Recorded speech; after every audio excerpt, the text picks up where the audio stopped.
बाळा, आज तू रिकाम्या हाताने, खचलेल्या मनाने आणि डोळ्यात निराशेचे अश्रू घेऊन माझ्याकडे आला आहेस ना?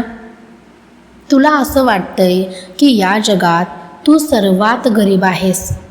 तुला नशिबाने साथ दिलेली नाही आणि तुझे कष्ट नेहमीच पाण्यात जात आहेत. पण आज साक्षात मी तुला सांगायला आलो आहे, तू या ब्रह्मांडातल्या सर्वात श्रीमंत बापाचं लेकरू आहेस. तू राजाचा मुलगा आहेस आणि राजाचं लक्षण दारिद्र्य नसतं. आजचा हा काही मिनिटांचा महासंवाद तुझ्या समोर असा एक अफाट खजिना उघडून ठेवणार आहे, ज्याची तू कधी स्वप्नातही कल्पना केली नव्हतीस. हा खजिना कोणत्या जमिनीत गाडलेला नाही किंवा कोणाच्या तिजोरीत दडलेला नाही. हा खजिना तुझ्याच नशिबाच्या एका बंद कपाटात आहे, ज्याची गुरुकिल्ली आज मी तुझ्या हातात देणार आहे.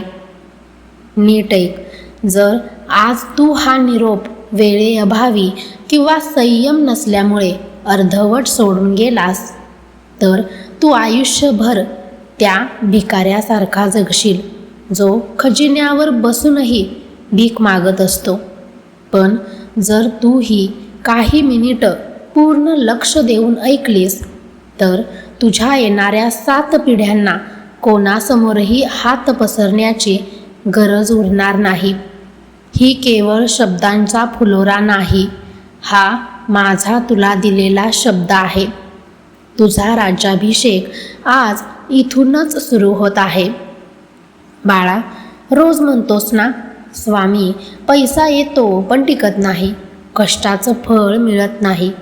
अरे वेड्या, तू कधी विचार केला आहेस का की तुझे हात नेहमी रिकामे का राहतात? हा खजिना तुझ्याकडे का येत नाही? याचं उत्तर तुझ्याच मनात दडलंय. तू स्वतःला रोज काय सांगतोस?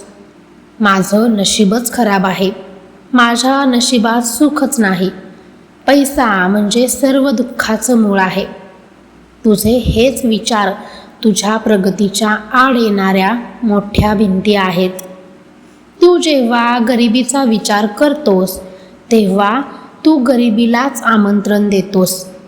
तुझ्या आयुष्यातला तो खजिना तुझ्या कर्तृत्व शक्तीत दडलाय, पण तू त्याला आळसाचा आणि भीतीचा गंज चढवला आहेस.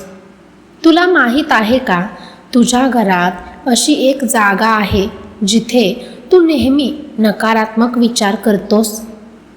तिथेच तुझ्या खजिन्याची वाट रोखली गेली आहे. तू इतकी वर्ष फक्त बाहेरून प्रयत्न केलेस, पण आज मी तुला तुझ्या अंतरात्म्यात डोकवायला सांगणार आहे. खजिना मिळवण्यासाठी आधी स्वतःची पात्रता सिद्ध करावी लागते. तू पात्र आहेस का? तू त्या श्रीमंतीचा भार उचलायला तयार आहेस का? पुढच्या काही मिनिटात मी तुला ती जागा आणि तो मार्ग दाखवणार आहे, जिथे तुझं भाग्य तुझी वाट पाहतंय. आता नीट लक्ष दे. मी तुला आता ती गुरुकिल्ली देणार आहे. खजिना म्हणजे फक्त सोन्या चांदीची नाणी नसतात. खजिना म्हणजे ती संधी असते जी तुझ्या समोरून अनेकदा गेली, पण तू तिला ओळखलंच नाहीस. तुला आठवतंय का, गेल्या काही दिवसात तुला एक असा विचार आला होता, एखादी अशी कल्पना सुचली होती ज्याने तुझं आयुष्य बदलू शकलं असतं. पण तू काय केलंस? लोक काय म्हणतील, मला जमेल का, या भीतीपोटी तू तो विचार सोडून दिलास. बाळा, तो विचारच तुझा खजिना होता. मी तो विचार तुझ्या मनात पेरला होता, पण तू त्याला पाणी घातलंच नाहीस. पण काळजी नको, मी तुला पुन्हा संधी देतो. यावेळी मात्र तुला सावध राहावं लागेल. तुझ्या आयुष्यातले हे सर्वात मोठे वळण आहे. तू जेव्हा स्वतःवर विश्वास ठेवायला शिकशील, तेव्हा संपूर्ण ब्रह्मांड तुझी तिजोरी भरायला लागेल. तुला मिळालेली ही काही मिनिटांची वेळ म्हणजे तुझ्या भाग्याचा उदय आहे. आता तुला मागे वळून बघायचं नाही. तुला अशा व्यक्तींची सोबत मिळेल जे तुला यशाकडे नेतील. हा खजिना मिळवण्याचा प्रवास आता खऱ्या अर्थाने सुरू झाला आहे. बाळा, माझ्याकडे फक्त पैसा मागायला येऊ नकोस. पैसा तर कोणाकडेही असतो, पण ज्या लक्ष्मीला मी तुझ्याकडे पाठवणार आहे ती अष्टलक्ष्मी असेल. ज्या घरात फक्त पैसा असतो पण शांती नसते, तिथे तो पैसा नरकासारखा असतो. ज्या घरात आरोग्य नसतं तिथे संपत्ती मातीसारखी असते. पण आज मी तुला असा मार्ग देणार आहे ज्याने तुझ्या आयुष्यात धान्यलक्ष्मी, धैर्यलक्ष्मी, शौर्यलक्ष्मी आणि धनलक्ष्मी एकाच वेळी नांदतील. हा खजिना मिळवण्यासाठी तुला काही मोठे विधी करण्याची गरज नाही. उद्या सकाळी उठल्या उठल्या सर्वात आधी स्वतःच्या हातांकडे बघून म्हण, या हातांनी मी आज यशाचा खजिना मिळवणार आहे. तुझ्या घरातील ईशान्य कोपरा आणि उत्तर दिशा नेहमी स्वच्छ ठेव. तिथे कचरा साचू देऊ नकोस, कारण तिथेच प्रगतीची स्पंदनं असतात. आणि सर्वात महत्त्वाचं म्हणजे कधीही कोणाला फसवून 1 रुपयाही घरात आणू नकोस. फसवणुकीचा पैसा हा खजिना नसून तो तुझ्या घराला लागलेली आग असते. तू जेव्हा प्रामाणिक कष्टाने पाऊल उचलशील तेव्हा मी साक्षात तुझ्या पाठीशी ढाल बनून उभा राहीन. तुझी झोळी आता हळूहळू भरायला लागेल याची तुला लवकरच प्रचिती येईल. बाळा, आता तुझे दोन्ही हात पसरून घे, डोळे घट्ट मिटून घे आणि कल्पना कर की तुझ्यावर सुवर्णाक्षरांचा पाऊस पडत आहे. हा माझा आशीर्वाद आहे. तू या काही मिनिटात तुझ्या मनातील दरिद्र्याचा अंधार जाळून टाकला आहेस. तू आता तोच जुना थकलेला माणूस उरला नाहीस. तू आता माझ्या राज्याचा अघोषित सम्राट झाला आहेस. तुला हवं ते सर्व आता तुला मिळणार आहे, कारण तू तुझा स्वभाव आणि तुझी दृष्टी बदलली आहेस.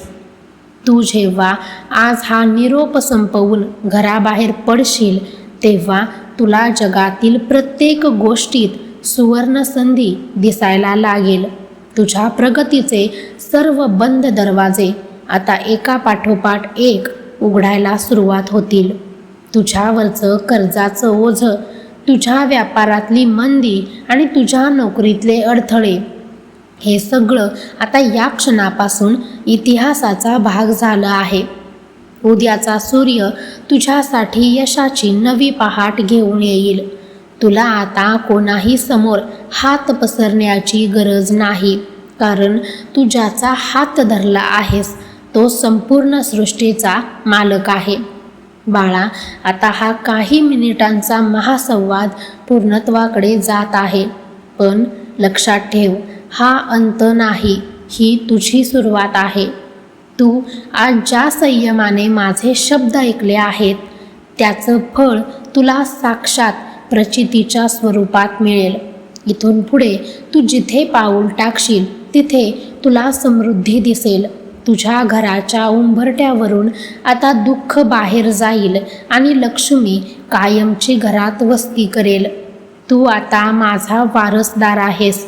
तुझ्या कपाळावर आता भाग्याचा टिळा लागला आहे. जा आता निर्भय होऊन या जगात वावर. कोणाचीही वाकडी नजर तुला रोखू शकणार नाही. तुझं कल्याण झालं आहे. तुझी झोळी आता कधीच रिकामी राहणार नाही. हा माझा तुला शब्द आहे. पूर्ण ताकदीने साऱ्या ब्रह्मांडात तुझा विजय घुमेल अशा स्वरात एकदा म्हण, श्री स्वामी समर्थ. ज्यांच्या मनात आज अढळ श्रद्धा निर्माण झाली आहे त्यांच्या दारी आज खजिना चालत आला आहे. ज्यांनी हा निरोप शेवटपर्यंत ऐकला त्यांच्या आयुष्यात आता फक्त आणि फक्त ऐश्वर्य नांदणार. भिवू नकोस, मी तुझ्या पाठीशी आहे.